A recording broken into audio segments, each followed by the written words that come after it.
should investors stop worrying about things like PE ratios? Do traditional asset valuations apply in a capital market that, as you say, is effectively being run by central banks? Yeah, they don't apply. I think the important thing to understand is that there's a real economy, and then there that has a supply demand of stuff. There's a financial economy that has its supply demand of money and credit, and that the price of an asset will equal the risk-free return, which you can see is something close to zero, and a risk premium.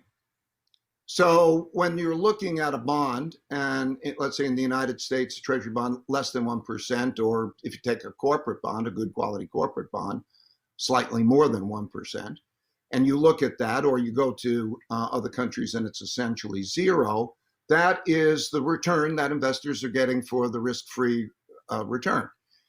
In terms of equities, you have to ask yourself, what will the premium be for equities? And the central bank has the capacity to put money in the system, and the money,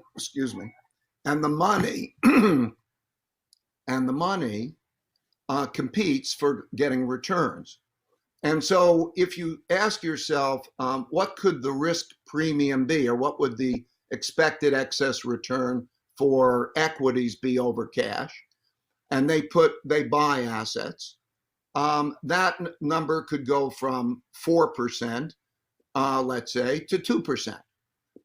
The PE is just the inverse of that. So just by way of example, you could make the PE go from 20 or 25 times up to 40 or 50 times by the demand. That may seem implausible, but that's just because people have sticker shock.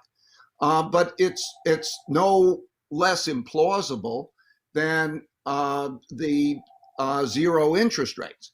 So the risk premium will be driven by the amount of liquidity put in, and multiples are not shouldn't be used as in the traditional way of a frame of reference.